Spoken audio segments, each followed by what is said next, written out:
to Schamberger Labs. I am joined again by my wife, Katy Schamberger. That's Katy. We are here in Las Vegas for WWE Money in the Bank to work backstage and also continuing to work, as you're seeing here, on the painting of Charlotte Flair that I think I'm about 3 months in on this. Over 2 months, closing in on 3. Crazy progress happening. Yeah. And this past week, I just kind of really wanted to get a lot done on the background and spent most of the week just on that. So you'll notice this is a little more sped up than normal. I just schedule allowed and I wanted to get in on more work on this. Makes sense. I mean, we're in Vegas. Time moves faster. Or is it slower in Vegas? I haven't seen how the curve of space-time is affected by this particular city. Oh, you're so fun to hang out with. But we have been having fun. Can we talk about that for a second? Sure. Before we jump back to work. So it's the big day for you this weekend? Yeah. Friday, the July 1st, was my 42nd birthday. Woohoo! Just kind of timed out with us being here for WWE. So we got in a day early so we could do a little birthday shenanigans. Kind of did a pub crawl across MGM in New York. And then went and had some amazing old school Italian food. Oh, I'm going to be thinking about that for a long time. At a place called Chicago Joe's. Chicago Joe's. Off the strip, closer to Fremont Street. Can we cheers to our good friend Lumpy? Sure, I don't have a drink. For sending us, or just, just a thank you. How about that? We don't need a cheers. A friend of ours that works with WWE, we'd had another restaurant lined up that had some pipes break or something like that. So they had to shut down, and he recommended this joint to us. It was great. And then after that, we did the what's it called? The high roller. The high roller. The Ferris wheel. It's an observation wheel. Oh, sorry. Ferris wheels are, like old school. Oh, my. Okay. 550 feet above the strip. Pretty neat. Pretty neat. And now, while we're recording this, we're going to head over shortly after this for Money in the Bank to work behind the scenes there. It's a very glamorous thing of sitting at a folding table and begging wrestlers to sign prints. Superstars. They're not wrestlers, pal. They're superstars. Get it? Learn to work, kid. Learn to work. It's not a belt, it's a title. Belt holds your pants up. But I enjoy backstage. Yes.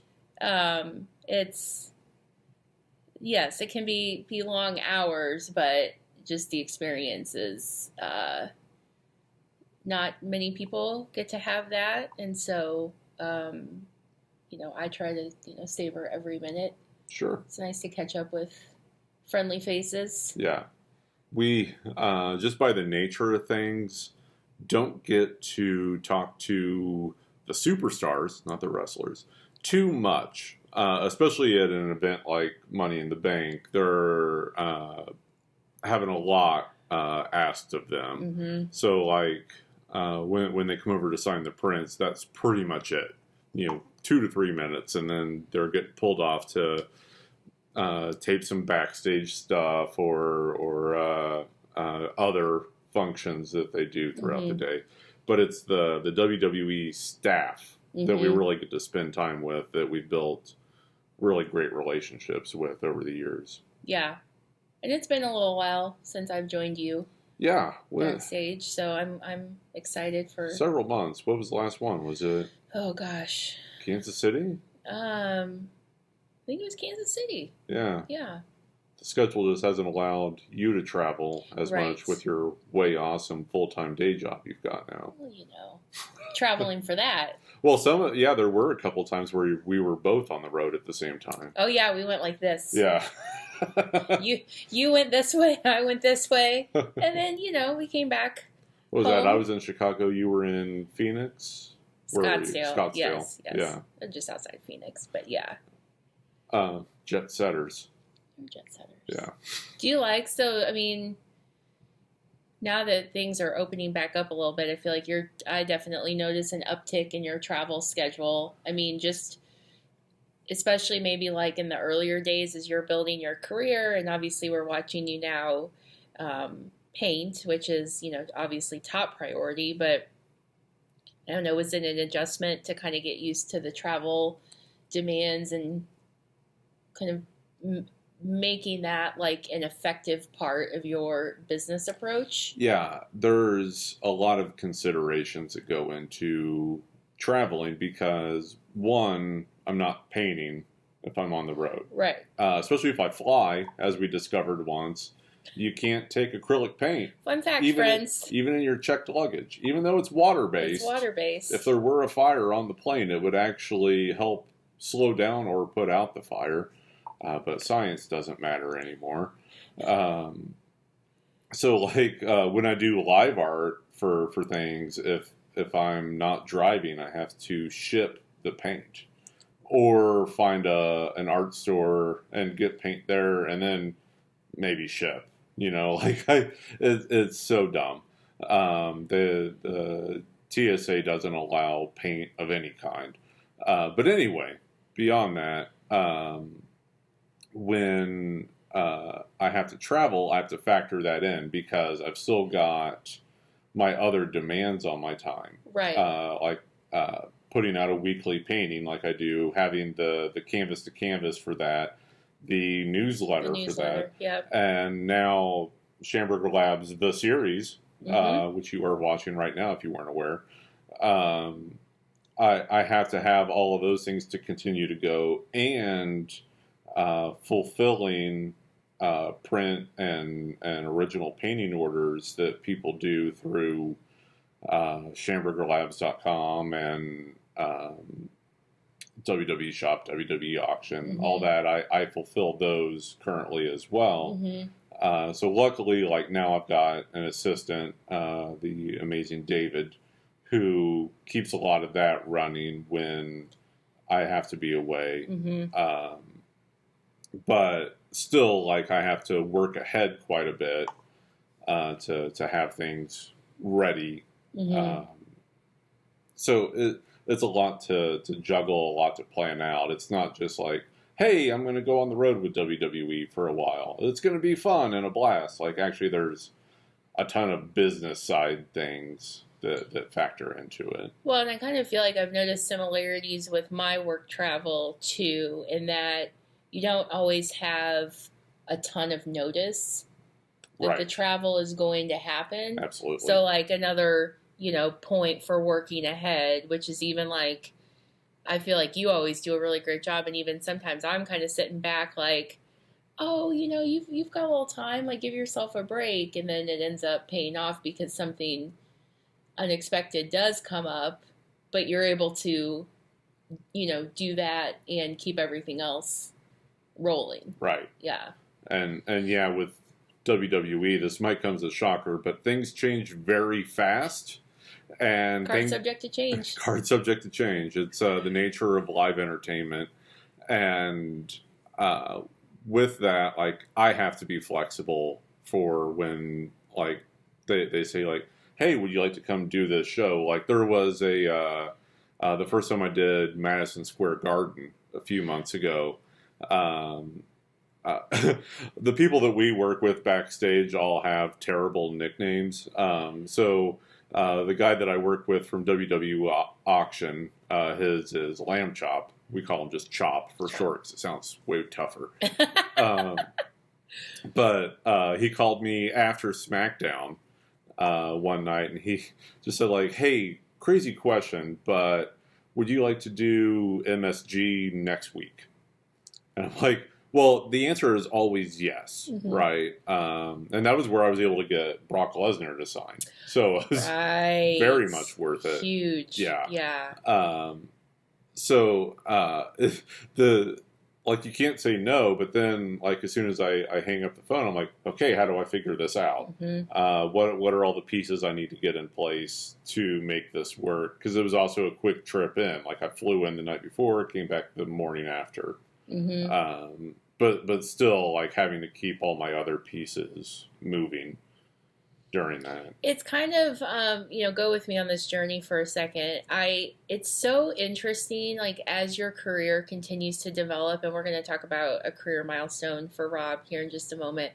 But I do honestly notice some similarities between your both professional journey and kind of day to day, and that of some of the talent superstars.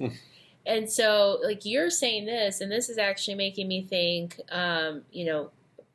shameless plug alert. It's not so shameless because I love this podcast, but a recent episode of After the Bell with Corey Graves and Vic Joseph talking about Carmella's big opportunity at Money in the Bank. And that actually kind of came up unexpectedly because of Rhea Ripley's injury.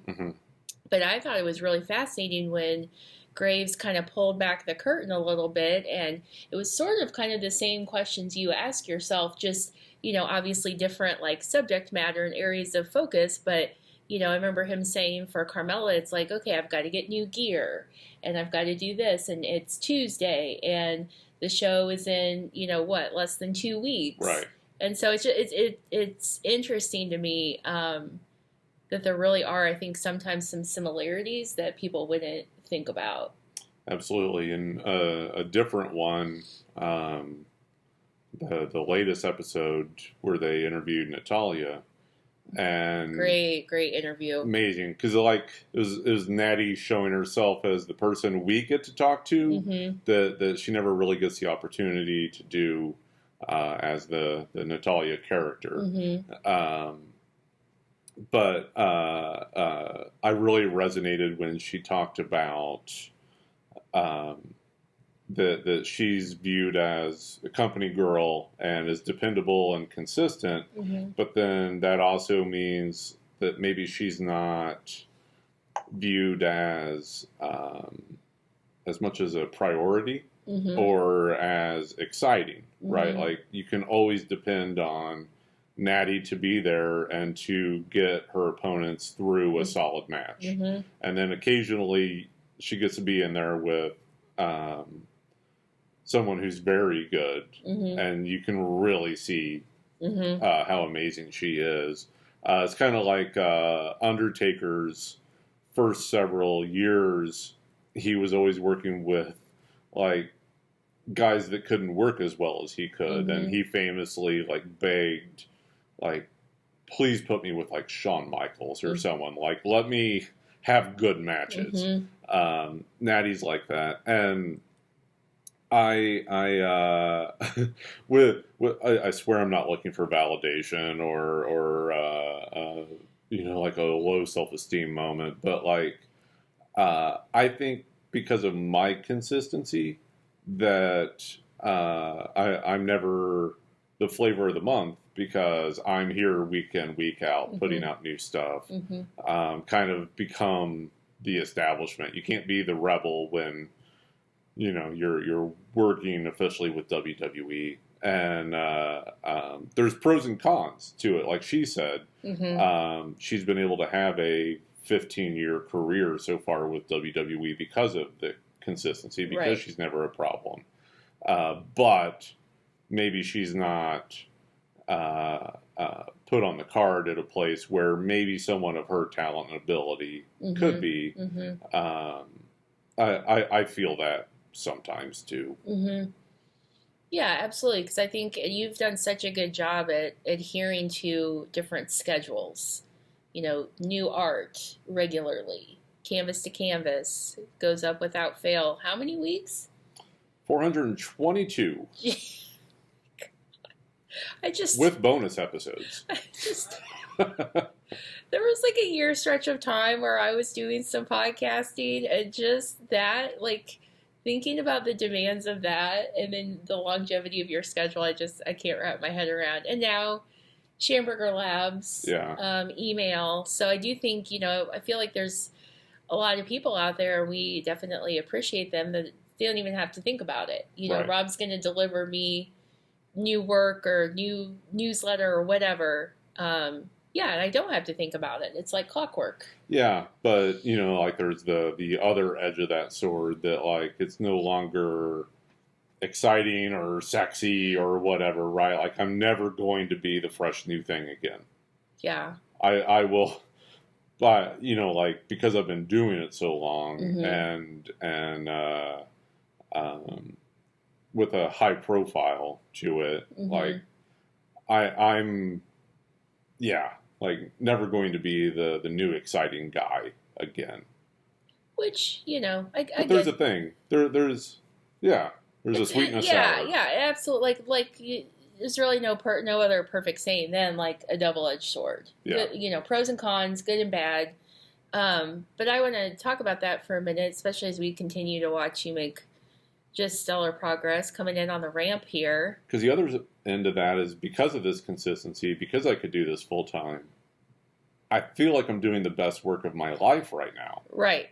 Because you've built, you continue to like push yourself and learn.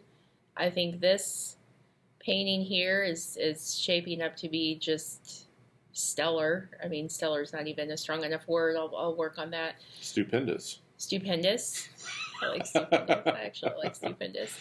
But speaking of like the longevity of your career, not just with WWE, but you celebrated another career milestone just within the last couple days. Yeah, it hit me because I turned 42 that I've now been a professional artist for 25 years, quarter century, and the last 9 years with WWE, 10 years focusing on pro wrestling. 10 years? Yeah. I haven't aged, have I? I have. There's so much gray in this beard now. There's not much up top anymore. I do have some grays here that I'll see. They kind of reflect, or they'll catch the light. I actually find it really exciting. What's the lady version of a silver fox? I feel like that should be the woman's name. Because, foxes rule no matter what. I think it's gender or identity. Yeah. Yeah. So I'm working on my silver fox with my dangling snakes here. But that's incredible in itself too. I mean, the longevity with WWE, but then, more than double that as a professional artist, learning all sorts of lessons, definitely having some difficult moments, having some, low lows and high highs. Yeah. Makes me think of I touched on this in the Canvas to Canvas recently with John Cena, that when he came back for his last run in 2021, I think Suicide Squad had just come out. Peacemaker was about to start. And I was sitting with him, and you don't get along with John. Talk about it, there's 50 people that are asking for something from him immediately. But there was this brief lull, and he just sat at the table for a minute, and I shook his hand and congratulated him, and he just paused and said, "Peaks and valleys." Here's John at the literal top of the world, the entertainment world, in that moment, looking at I had to come up to get here, so I'm gonna have to go down at some point before the next peak, and putting in as much work at the top as he did when he walked out to answer Kurt Angle's open challenge and introduced himself to the world on SmackDown 20 years ago. Yes, I have had some major downturns in my career. For a long time, wanting to be a comic book artist, right? and having to realize, having to be honest with myself that I just didn't have the skills to make a career out of that. And like, well, you were seeing it firsthand, like the depths that I was crawling through to figure out, well, what do I do instead? But like, it led to this, Right. And like the before people turn this into a headline, like I'm not saying this, like everything with WWE, as far as I know, is going marvelously at the moment. But in the show Mad Men, the character Roger says the day you sign a client begins the clock on the day you lose a client. And so like I have to keep that in the back of my head too, right? Like very few people have like a forever career with WWE. Maybe I'll be one of them, but I don't know either, right? So like I have to make the most of what I'm doing right now in case a valley starts presenting itself for whatever reason. Which I think, it's like I was saying too, it's like, savor these trips. I think we've gotten really, really good with all the travel, and especially it being mostly work travel as opposed to leisure travel. But like finding those few hours or even a day to like have fun, enjoy each other's company, like really kind of just like, yeah, we're here, we're doing this. Like it's just incredible. Yeah. Talked to some cool people yesterday. Always love hearing people's stories about how they're connected to wrestling. Yeah. Pro wrestling, because everybody is, by the way. It's in some way. In some way. My non-scientific data collection between years of working your show displays and booths and talking to a lot of people, even if they're not actively watching, maybe in this moment they either did or a family member or friend. It's like a Kevin Bacon situation. And with Money in the Bank, like especially walking through the MGM properties and New York, like it was just overrun by WWE fans. Oh yeah. Like occasionally, like someone would make eye contact with me. I'm like, no, not really. But like,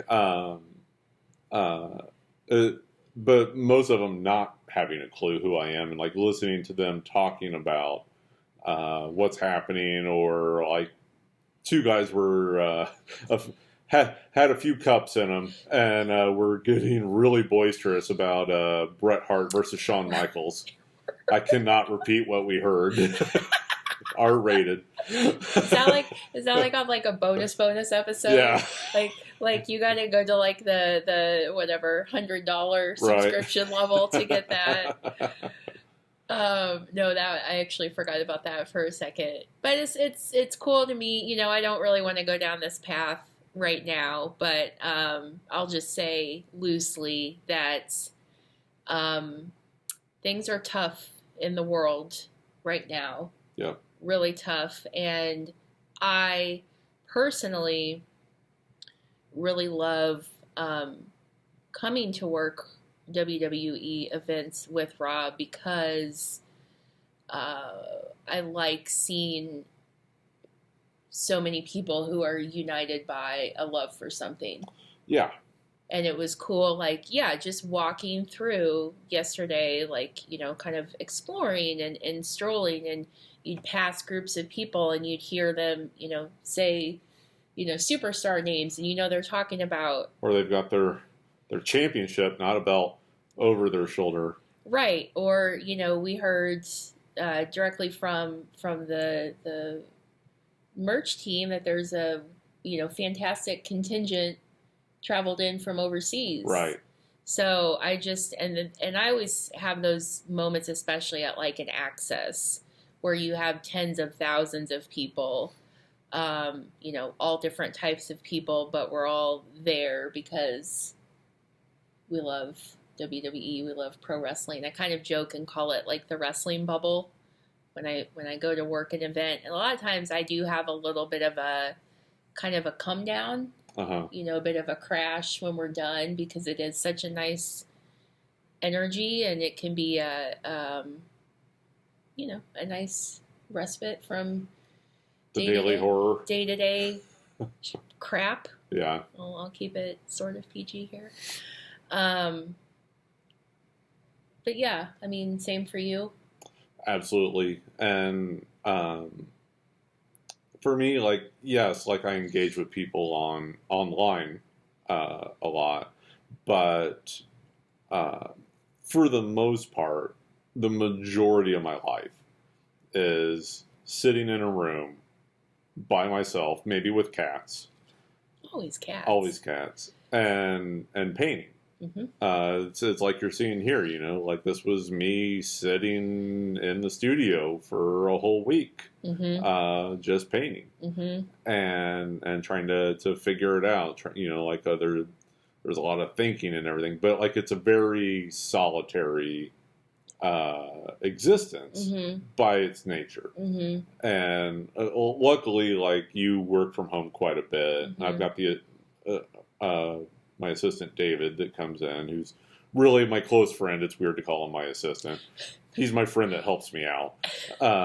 So like I get to talk to people here and there. Right. I might like step out for a meal just to be around other humans, but I don't know for the most part how people are interacting and experiencing the art and getting to like see it and hear it firsthand is also like, okay, so I'm not just putting this out in the void and hoping for the best.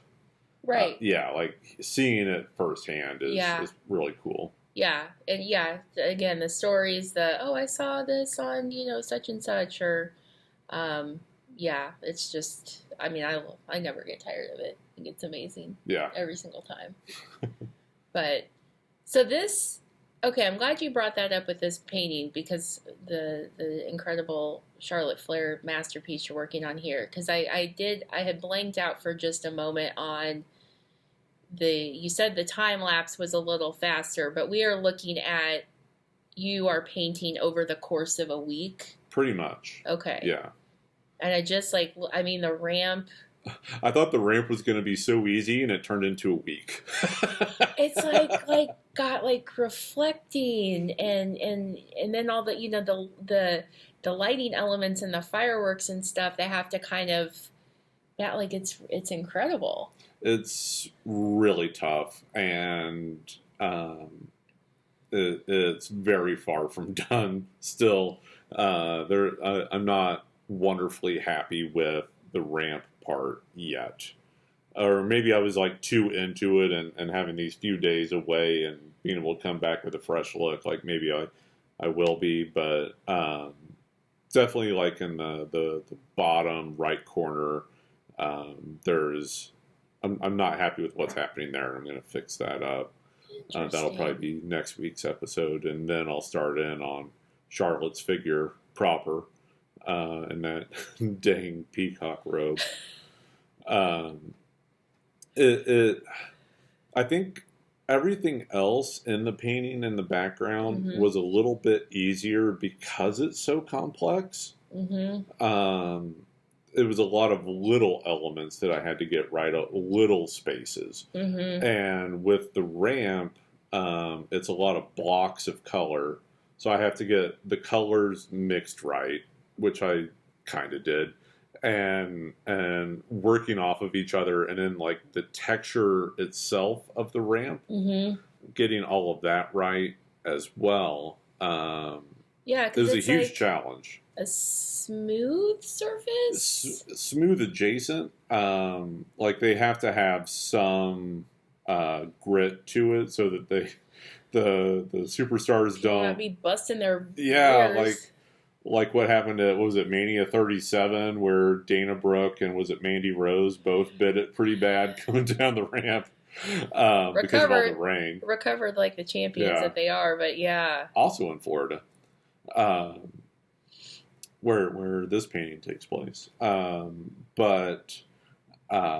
Yeah, getting those different textures right, Mm-hmm. and also like the grainer brush that I use a lot wasn't exactly the right fit for Interesting. this. Okay. Like, did you start Because of the out? texture. Did you start out with it and then realize like quickly that this is not what I need? No, it was a lot of staring at the reference photograph that I'm working from, and looking at what the textures look like on there. Like just knowing that brush wouldn't have been the right fit for this. So much of making art is sitting and staring and thinking. Like there's a legend about Michelangelo doing the statue of David. That the giant chunk of marble was delivered to the city center, and he came out for like weeks and would just stare at this block of marble, and everyone was like, "What is this?" And then like he started chipping away, and a week later, statue of David. I'm obviously not working at that level, but so much of it is looking at like, okay, like here's the desired look that I want. What tools do I have to use? What way in do I do?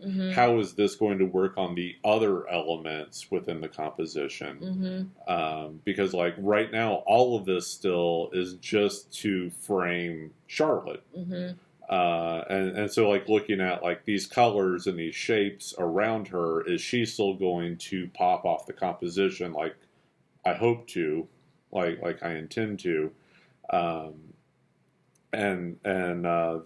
The dirty truth about so much of this is I'm finding out at the same time you are watching this video. Like I'm just testing things out, hoping for the best each time.